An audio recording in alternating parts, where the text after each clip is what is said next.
სალამი მოგესალმებით, ვაგრძელებ ჯონ მაკარტურის საუბრების ქართულ ენაზე ატვირთვას და ეს არის ბიბლიური კითხვები და პასუხები. შემდეგი კითხვა ეხება ტურინის სუდარას. ქართულად ესეა, ხო, ქრისტეს ტურინის სუდარა და ჩემთვის ეს ძალიან გასაოცარი იყო, როდესაც საქართველოშიც ესე აღორძინდა ეს სიბნელე. ანუ ეს რელიქების, რელიკვიების, რაც დავარქვათ, რაღაცა იმეების, ეკლესიური რაღაცა იმეების, სხეულის ნაწილების, ტანსაცმლების და იმეების, რაც ხდება კათოლიკურ სივრცეში, ხო? და რომელიც კატეგორიულად აკრძალული იყო საბჭოთა კავშირში, თვით რეალური ათეიზმის ხანაში. და აქაც არცად არ შემხვედრია, არც კანადაში, არც ავსტრალიაში, ესე დონეზე, ამერიკა მით უმეტეს, ესე დონეზე, რომ საზოგადოება, ხო გითხარით, დაინტერესებული იყოს ამით. არანაირად. და სამხრეთ ამერიკაში, ბრაზილია, ესეთ პაჭაპუჭა ქვეყნებში და ევროპის შეიძლება კიდე რაღაც სამხრეთ ნაწილში, შეიძლება კიდე ქონდეს ამას და ეს არის დიდი ბიზნესი. და საქართველოში ვალქერონობა, ხო, ვალქერონობა მოვიძიეს მე უბრალოდ ჩემთვისაც გასაოცარი იყო, ხო? ლაქერნობა, ხო? ვლაქერნობა. ხო, მეთქი საიდან არის ეს სიტყვა, რა არის ესა? ვიცი რომ უკავშირდებოდა ახლა ვითომ და მარიამის რაღაცა კვართის იმას, ხო? რაღაცა პატიოსანი სამოსელი და ყოვლადწლიური ღვთისმშობლისა და მოკლედ ეს სჭირდება ჯოქს. აი ცხოველის დონეზე ადამიანი რო დადის, ხო, აბორიგინელებს სჭირდებათ ეს, მათაც აქვთ ესეთი რაღაცა, რომ ყურადღება ესე დაიპყრონ ადამიანის და ვითომ და ესე წმენას გაზრდის. გესმით? და რამხელა ბიზნესი არის ეს ყველგან და კათოლიკურ ეკლესიაში მით უმეტეს.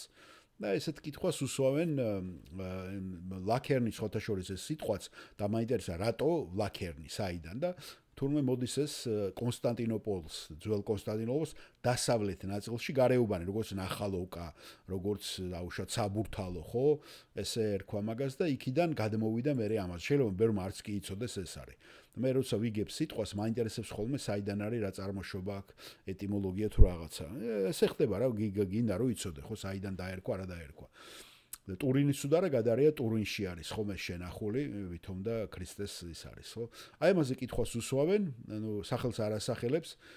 ჯონ მოგესალმებით, მედიაში დღეს ბევრი ინფორმაცია ვრცელდება ტურინის სუდარის შესახებ. სურს ამაზე თქვენი კომენტარი და რას ფიქრობთ ამაზე, ჯონი? დიახ, ტურინის სუდარა ძალიან დამაინტრიგებელი სიტუაცია სიმართლე გითხრათ. ძირითადი პრობლემა, რაც მე პირადად მაქვს ამ სუდარასთან, ეგრეთ წოდებულ სუდარას დაკავშირებით არის, რომ ეს არის რაღაცა ერთი ცალის ამოსელი. და თუ თქვენ იცით, როგორ მუშაობს და როგორ იყენებდნენ ამ ნივთს, ხო, მოსასხამს, ხო? ეს ორჯერ უფრო გრძელი იქნებოდა, ვიდრე პიროვნება და ადამიანი. ის რომ დაკეცილი იყო შუაზე გახსოვთ და მისი ნახევარი ჩამოიწია, როცა ქრისტე აღდგა და შევიდნენ შიგნით ამ გამოემაში, რა ქვია, სადაც ცხედარი იყო და დასაფლავებული, ხო? სადაც დაასვენეს არამათიელმა, რომ მიცა ეს საფლავის ადგილი, ხო მიცით არა, გამოქვაბულში.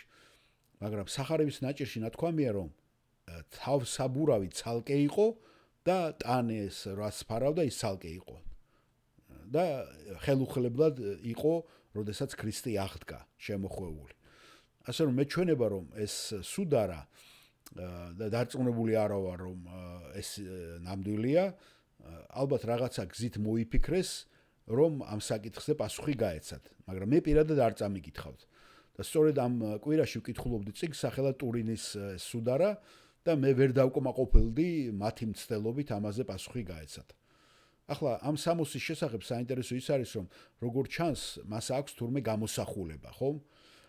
თუ ღამით თქვენ საწყულში დაწვევით და დილით ადგებით, იქ თქვენ გამოსახულებას ვერ დაინახავთ. თუ ადამიანს სამოსელში დამარხავთ და შემდეგ ამოიღებთ, ამით ჩამოართვეთ, ისინი არ დატოვებენ არანაირ სურათს. და ეს არის ალბათ გასაღები, რომ ჩვენ კითხვები დავსვათ აქ და წითელი შუქები ამათოთ, ხო? და მათ არ შეუძლიათ გაარკვიონ თუ როგორ მოხდა ეს მასალა, ეს გამოსახულება, ეს ფოტოგრაფიული გამოსახულება ამ ნაჭერზე, ქსოვილზე.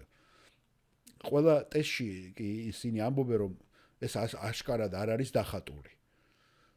და ის რაღაცნაირად გადატანილია იქ როგორც ნეგატივი.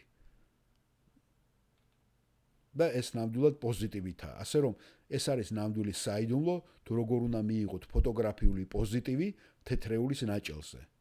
მე არ ვიცი ამაზე პასუხი. არიან ადამიანები, რომლებიც ნამდვილად დარწმუნებულები არიან, რომ ამის გაკეთების ერთადერთი გზა იქნებოდა რაღაცა კატაკლიზმური ფერისცვალება, რაღაც შთამბეჭდავი შუქი და რა თქმა უნდა დაკავშირებული იქნებოდა იესო ქრისტეს და შეხინასთან, მის ბრწყინვალება დიდებასთან და მისი აღდგომის ბრწყინვალე შუქთან და ძალაუფლებასთან. იცით ხომ? და რაც მოყვა თითქოს და ყველაფერი აღდგომას და ამ ყველაფერს. ჩემი საკუთარი შეგრძნება ამნივთან დაკავშირებით თუ ეს რეალურია. ხედავთ? თუ ეს რეალურია, მე ვფიქრობ ესე. თუ მათ არ ჯერათ ბიბლიის, იცით ხომ, ესაც არის ლუკას სახარებიდან, როცა ითხოვს მდიდარი ლაზარეს გაგზავნას. თუ მათ არ ჯერათ ბიბლიის, ისინი არ დაიჯერებენ ამასაც. ასე რომ ეს არანაირად არ იქნება რაიმე ღირებული. იმიტომ ღმერთი მაშინ ჩვენ მიგვითითებდა ამაზე. და თუ ეს არ არის რეალური და თუ ეს ყალბია, ხომ? ეს გავს უკვე ნოეს კიდობანს, რომ ყველა სურს მოძებნოს და იპოვნოს ნოეს კიდობანი.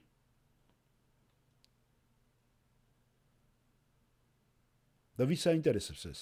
ჩვენ ხომ ვიცით რომ უკაცრავად, ჩვენ ხო ვიცით რომ ნოეს კიდობანი არარატის სიმაზე შეჩერდა. და თუ ვერ იპოვე, ამას ჩემთვის არანაირი მნიშვნელობა არ აქვს. მე არ მჭირდება ამისი. მე მჯერა, რაც ბიბლიამ თქვა. ეს არ არის მნიშვნელოვანი იქ და იმიტომ. და იცით ხომ, ზოგიერთ გონია რომ ვიპოვნეს და გატაცებული იყვნენ ასეთი რაღაცა აქტიურობით, ხომ, ადამიანები, არქეოლოგები და სხვები. ვიღაცა ერთმა პიროვნებამ მითხრა, რომ რომის კათოლიკურ ეკლესიაში აქვთ ბოთლებიც კი მარიამის დედის რძის ფლაკონებიო. და ეს იმდენად საკმარისია, რომ 6 სულიან ოჯახს და იმას იზავთო თქვენ შეინახავდითო. და ასევე თურმე რომ აქვთ პეტრეს კბილები და გამოაქვთ ხოლმე ეს და თურმე ეს ყველა კბილი პეტრესია, რა ის უნდა ვეშაპი ყოფილიყო მაშინ.